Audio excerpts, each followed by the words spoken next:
Ako'y may kamatayan din tulad ng sino man tao. Supling ng unang tao na nagmula sa alabok, inanyuhan sa laman sa tiyan ng ina. Sapagkat napag-unawa kong ako'y tao lamang, ako'y nanalangin at binigyan naman ako ng kaalaman. Tumawag ako sa Diyos at binigyan ako ng karunungan. Natuto ako sa karunungan ng walang pag-iimbot at ngayon ay malugod kong binabahagi sa iba ang aking natutuhan sa Kanya. Ang pag-inog ng mga bituin sa kalawakan at ang pag-ikot ng mga taon. Siya ay tilansik ng kapangyarihan ng Diyos, maningning ng silahis ng kanyang kaluwalhatian, kaya walang marumi na makalalapit sa Kanya. Ang lakas niya ay abot sa lahat ng sulok ng daigdig at maayos na pinamamahalaan ang lahat ng bagay. Sa pangalan ng Ama at ng Anak at ng Banal na Espiritu. Amen. Amen. Amen. Amen. Amen. Amen. Amen. Diyos amang makapangyarihan sa lahat na may lalang ng langit at lupa, purihin ka, Panginoong Yahweh, ng buong puso ko at kaluluwa. Purihin si Yahweh, pagkat siya ay mabuti. Purihin si Yahweh, pagkat siya ay mabuti. Purihin si Yahweh, pagkat siya ay mabuti. Purihin si Yahweh, pagkat siya ay mabuti. Purihin si Yahweh, pagkat siya ay mabuti. Purihin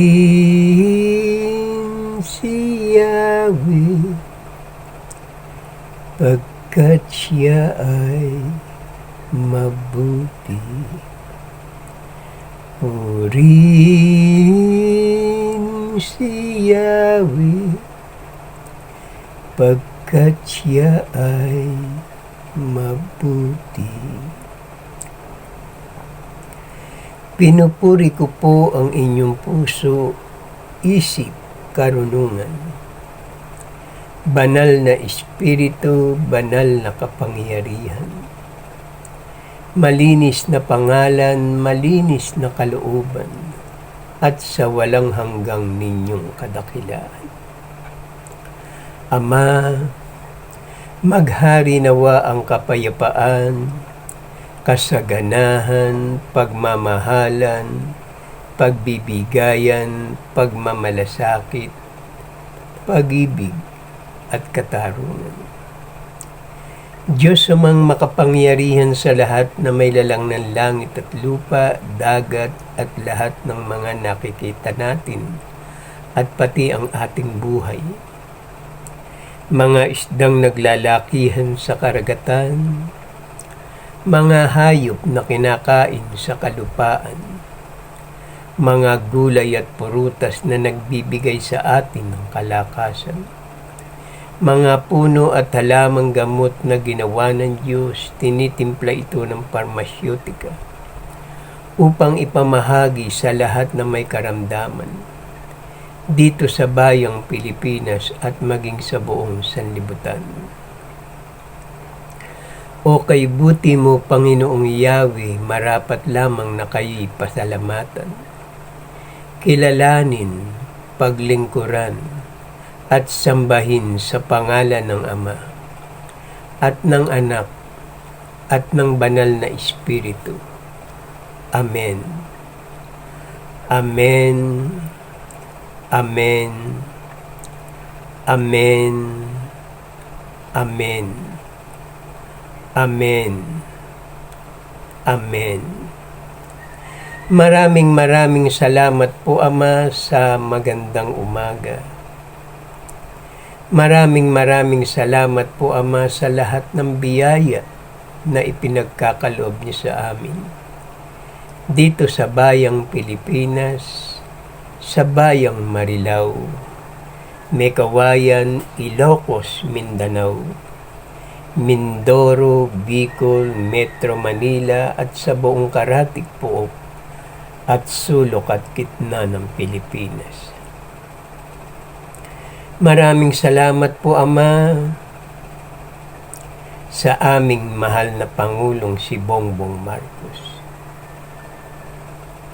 Patnubayan niyo po siya at ang kanyang mga anak at ang kanyang dalawang kapatid na si Irene at Amy at ang kanyang mahal na ina na si Ginang Imelda Romualdez Marcos. Ilayo niyo po sila sa lahat ng uri ng karamdaman at sa lahat sa kanilang paglalakbay, ilayo mo sila sa kapahamakan. Maraming salamat po, Ama, sa maganda ninyong kalooban. Patuloy niyo po silang patnubayan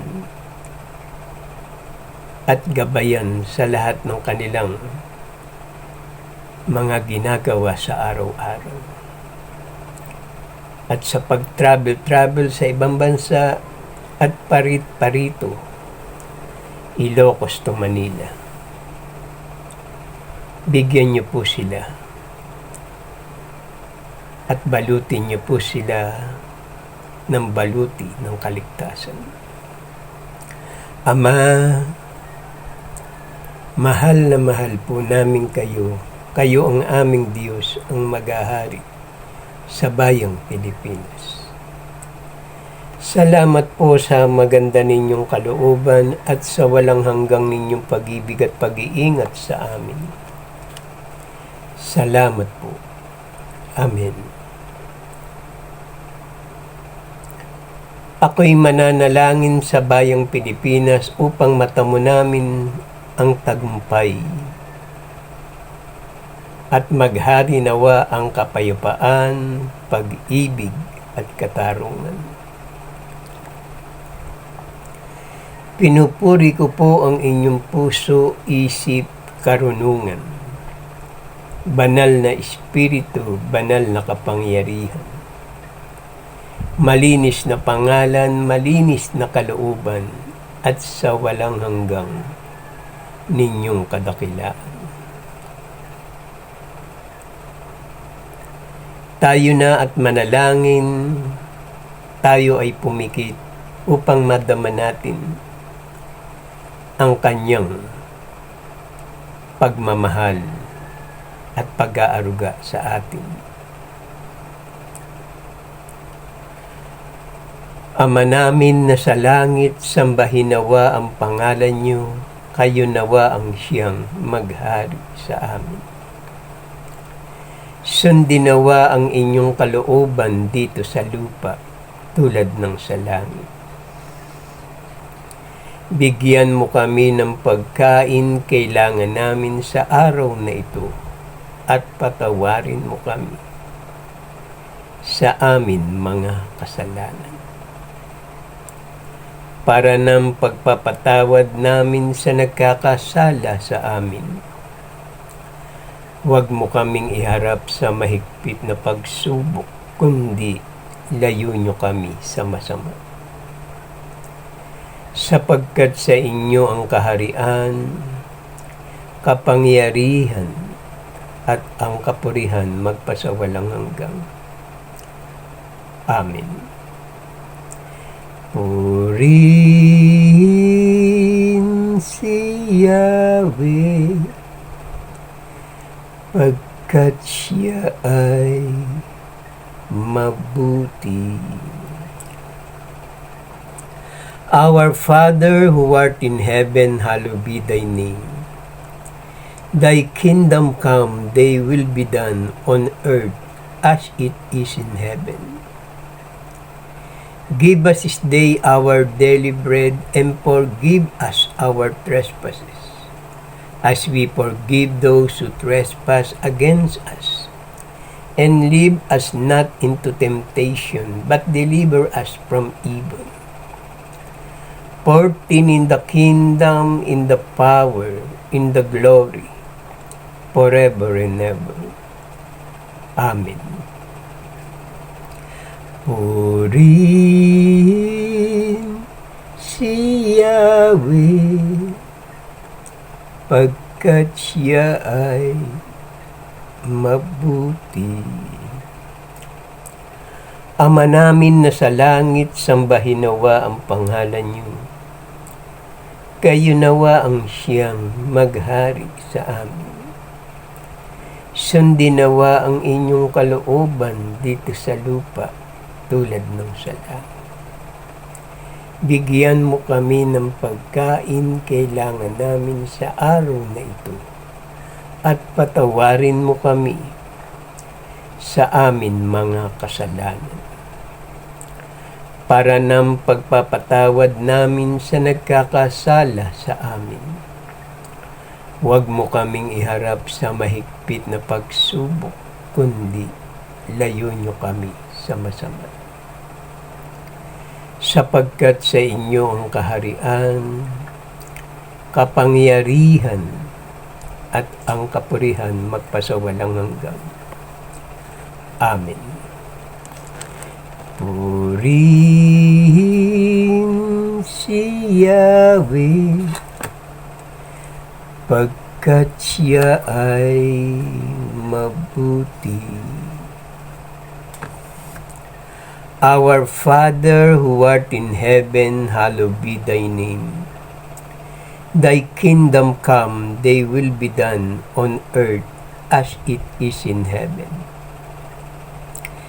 Give us this day our daily bread, and forgive us our trespasses, as we forgive those who trespass against us.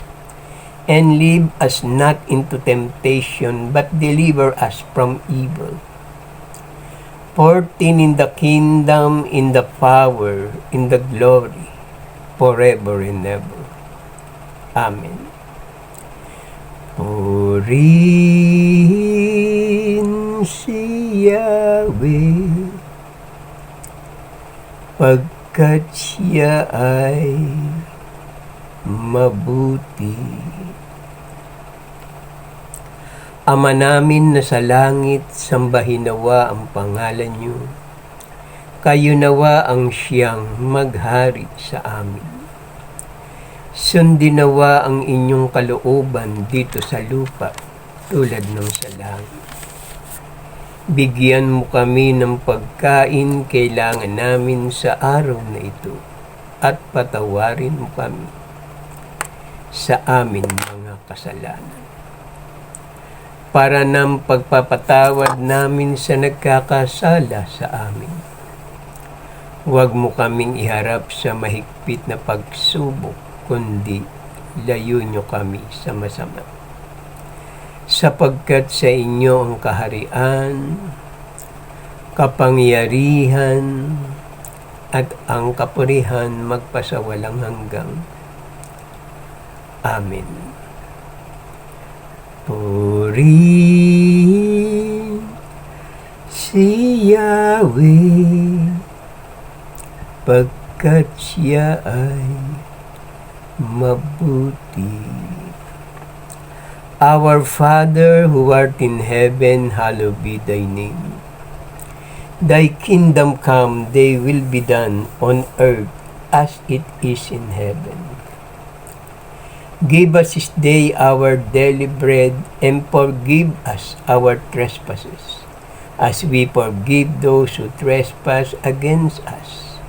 And lead us not into temptation, but deliver us from evil. For thine in the kingdom, in the power, in the glory, forever and ever. Amen. Purihin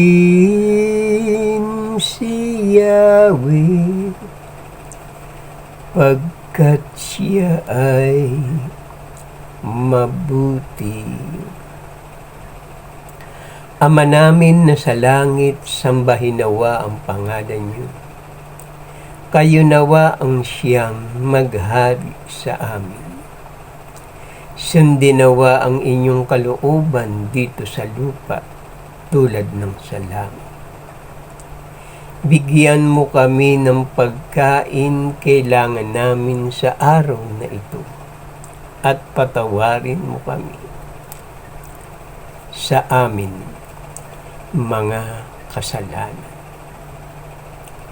para ng pagpapatawad namin sa nagkakasala sa amin.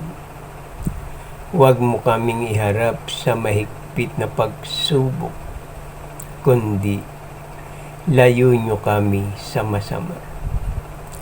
Sapagkat sa inyo ang kaharian, kapangyarihan, at ang kapurihan magpasawalang hanggan. Amen. Purihin si Yahweh, pagkat siya ay mabuti.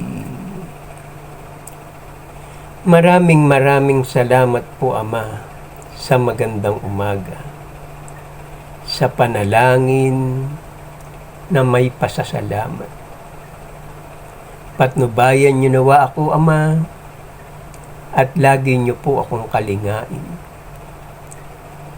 Sa lahat ng oras, sa lahat ng araw, at sa lahat ng taon na aking pamamalagi dito sa ibabaw ng lupa, na kayo lamang ang aking Diyos at sasambahin sa pangalan, Espiritu at katotohanan. Ako'y magpapahayag ng karunungan ng ating Amang si Yahweh na nasa langit, upang ang lahat ng tao dito sa bayang Pilipinas at maging nasa ibang bansa, mga OFW, ay maligtas. Sa kanilang pakikinig, madarama nila sa kanilang puso, isip at kalooban ang walang hanggang pag-ibig ng Diyos dito sa bayang Pilipinas na ating lupang sinilangan.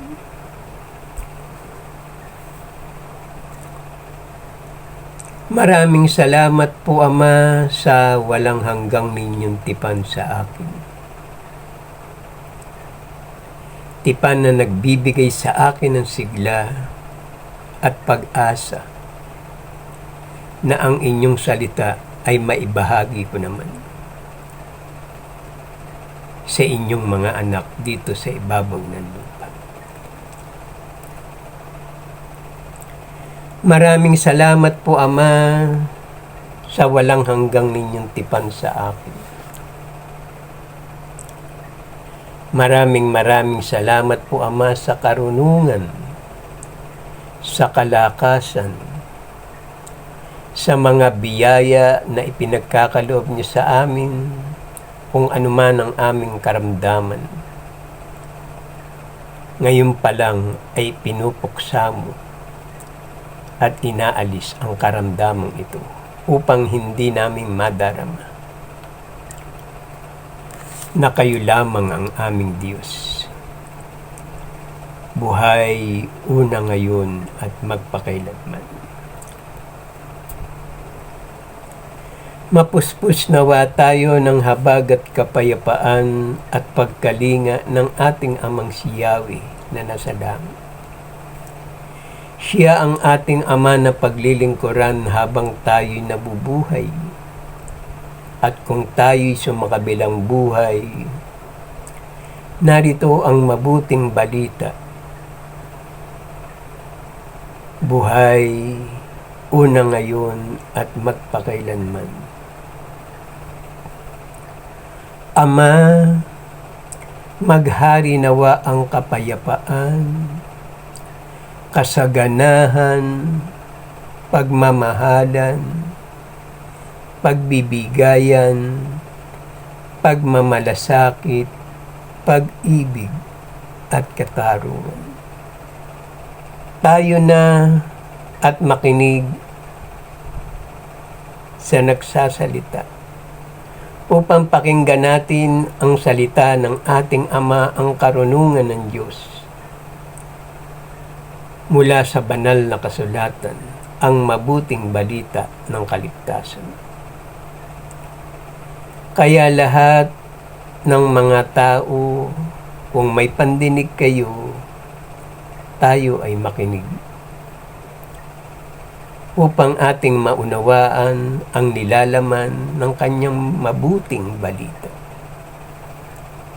Ang mabuting balita ng kaligtasan. Ang hari ay katulad din ng sinumang tao. Halimbawa, ikaw ay pangkaraniwang tao na namumuhay dito sa mundong ito. At siya naman ay pinakamataas na tao na bilang pinuno ng bayang Pilipinas. Ang sabi, ang hari ay katulad din ng sino man tao. Ang may pandinig ay makinig. Ako'y may kamatayan din tulad ng sino man tao, supling ng unang tao na nagmula sa alabok. Inanyuan sa laman sa tiyan ng ina. Nang ako'y isilang, nagsimula akong lumanghap ng hangin, nilalanghap ng lahat. Inihiga ako sa lupa, tinatapakan ng mga tao, at ang unang tinig na nagmula sa akin ay ang iyak ng lahat ng bagong silang. Lahat ng hari ay ganyan din ang simula. Mula sa binhi ng lalaki, nagkaanyo ako sa sinapupunan ng aking ina, bunga ng pagtatalik nilang dalawa sa loob ng 9 na buwan. Ang katawan ko'y nabuo mula sa dugo ng aking ina. Buong ingat akong inalagaan at binalot ng lampin, pagkat lahat ng tao iisa lamang ang paraan ng pagdating at pag-alis sa buhay nito. Sapagkat napangunawa kung ako'y tao lamang, ako'y nanalangin at binigyan naman ako ng kaalaman. Tumawag ako sa Diyos at binigyan ako ng karunungan. Hindi ko maipagpapalit maging sa pinakamahal na alahas. Ang ginto ay tulad lamang sa buhangin kung iyahambing sa karunungan. Ang pilak naman ay nagmimistulang puti kapag inihambing mo sa kanya. Nang kamtang ko ang karunungan, dumating sa akin ang lahat ng pagpapala.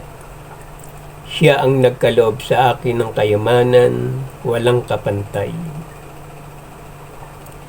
Higit na mahalaga sa akin ang karunungan kaysa trono at sentro, at mas matimbang kaysa alimang kayamanan.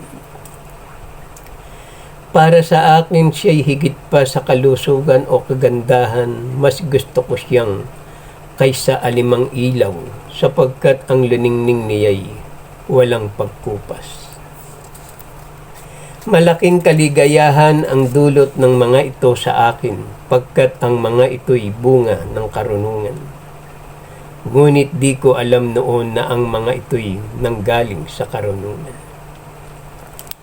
Natuto ako sa karunungan na walang pag-iimbot at ngayon ay malugod kong ibinabahagi sa iba ang aking natutuhan sa Kanya.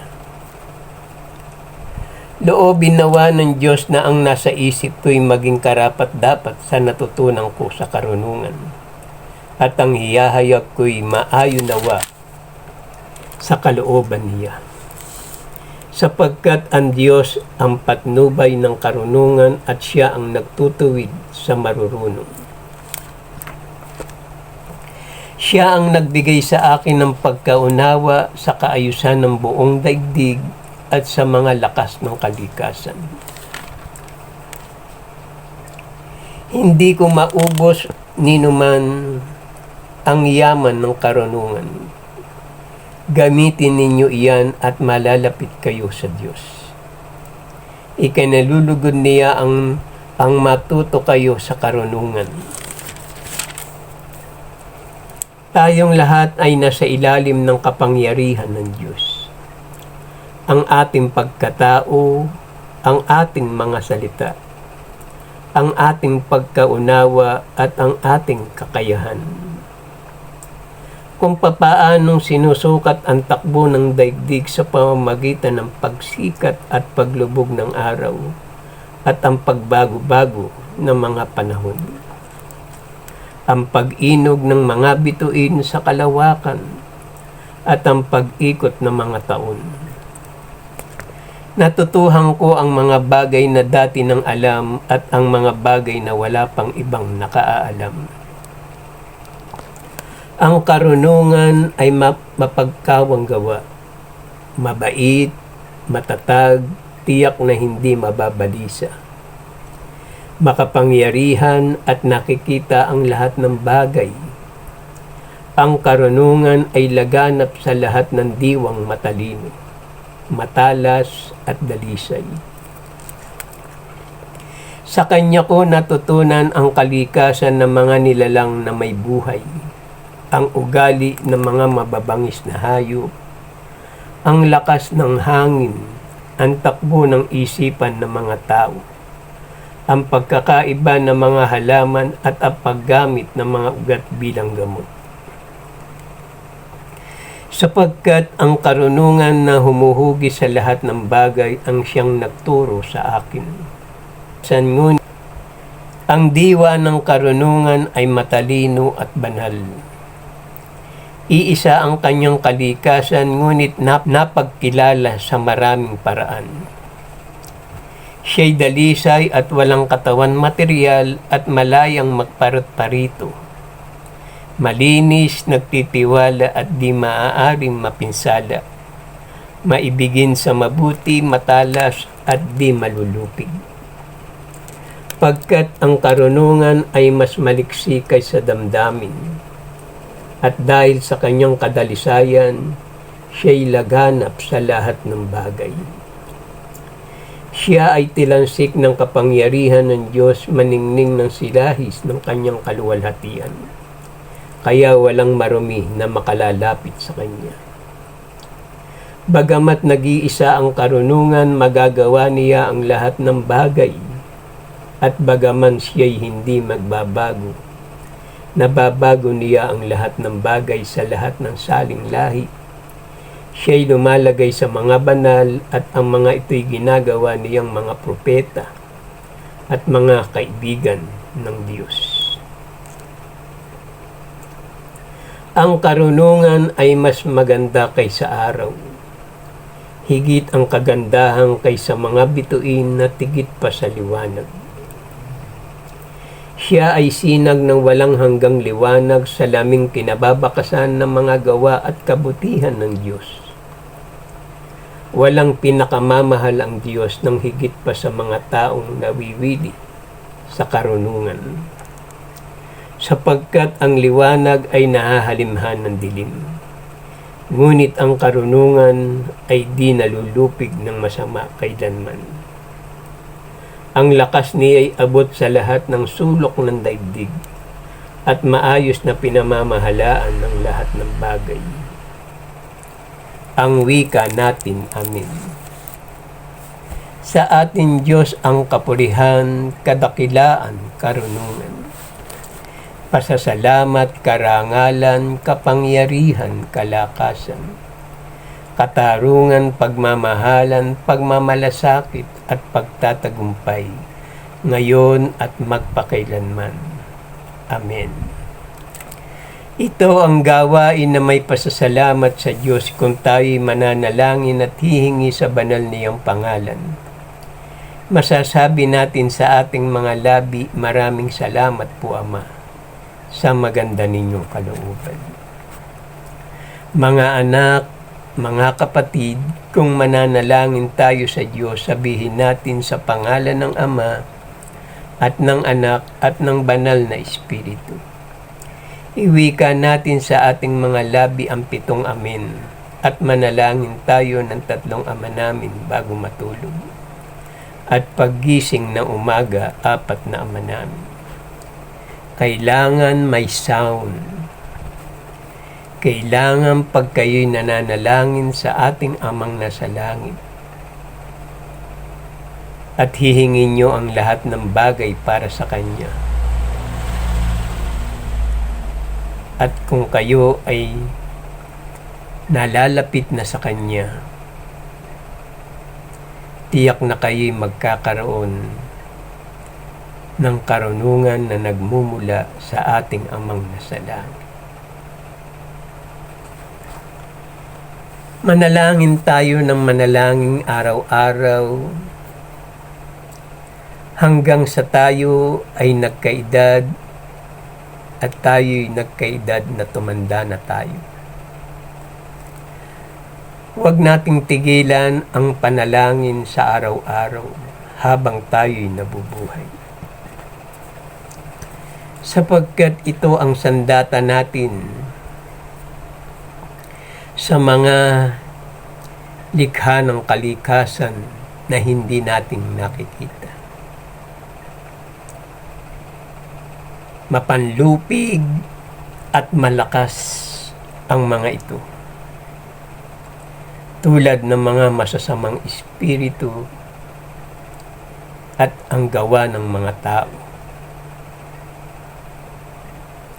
Sapagkat ang lahat ng bagay ay hayag sa Diyos. Ang gawa ng mga ginagawa nila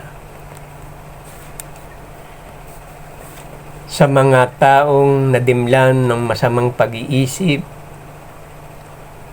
at naiinggit sila sa mga nakikita nila sa araw-araw sa atin. Yan ang mga tao, kaya tayo'y nananalangin, yan ang sandata natin na pang kontra at paglaban sa kanila. Ang salita ng Diyos, ang mabuting balita ng Diyos, at ang panalangin ng Ama namin, na 7 Ama namin sa araw-araw. Kaya ako sinasabi sa inyo yung mga bagay na yan, kailangan kayo ay maligtas sa anumang kapahamakan. Bago mahuli ang lahat, ay alam niyo na ang lahat ng bagay na ang ating kalansag at sandata, ang panalangin ng Ama, ang Ama namin na nasa langit. Sapagkat ibinabahagi ko ito sa inyo upang kayo ay matuto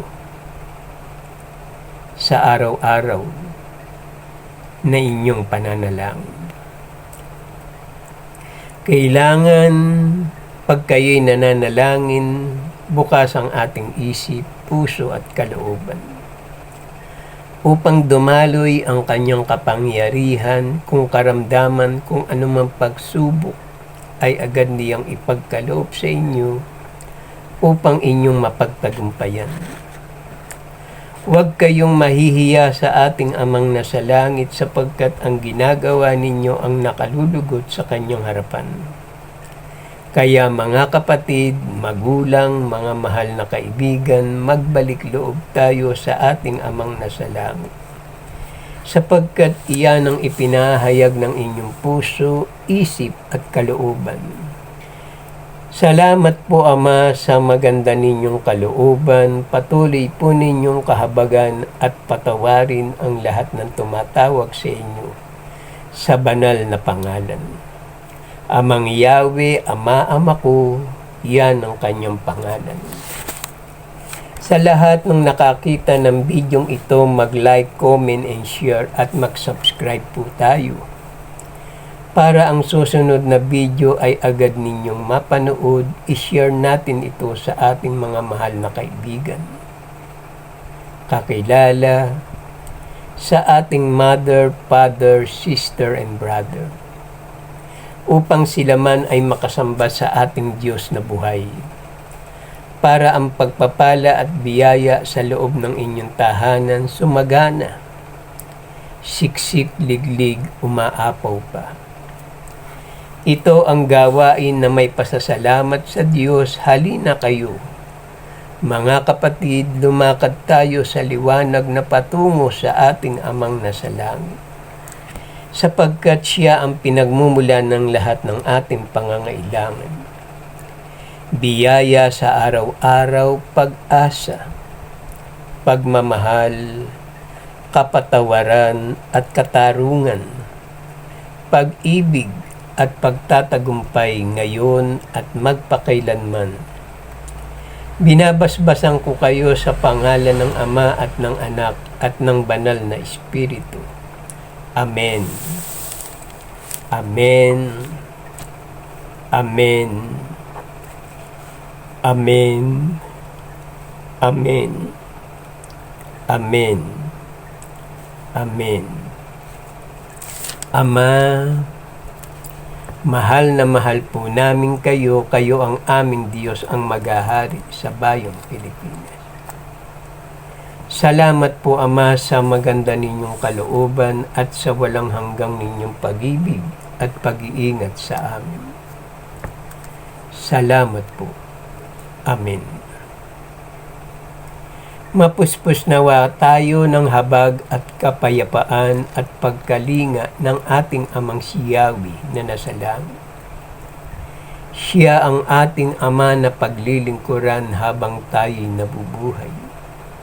At kung tayo'y sumakabilang buhay, narito ang kanyang banal na salita, ang mabuting balita ng kaligtasan. Buhay, una ngayon at magpakailanman. Sa lahat ng nakakita ng bidyong ito, patuloy niyo pong gawin ang mga bagay na ito, upang ang lahat ng bagay ay hayag sa ating Ama na nasa langit. Tayo'y sumunod sa kanyang kalooban at gagantimpalaan niya tayo ng buhay na walang hanggang. Kaya ang tanging alay ko sa ating Amang nasa langit, na tayong lahat ay bumangon sa ating pagkakatulog. Gisingin natin ng ating puso, ang ating puso, ang ating isip, ang ating isip, ang ating kalooban, ang ating kalooban. Sapagkat kung tayo'y natutulog at hindi natin bubuksan ang mga ito, hindi natin mauunawaan ang kanyang walang hanggang salita, ang karunungan ng Diyos na ating Amang si Yahweh na nasa langit. Maraming salamat po Ama sa magandang umaga. Patuloy niyo po kaming bigyan ng kalakasan at ingatan niyo po kaming lahat dito sa ibabaw ng lupa, dito sa bayang Pilipinas, upang kami ay hindi mapahamak. Maraming salamat po Ama sa magandang umaga at magandang umaga naman sa inyong lahat nang nakakita ng bidyong ito. Amen.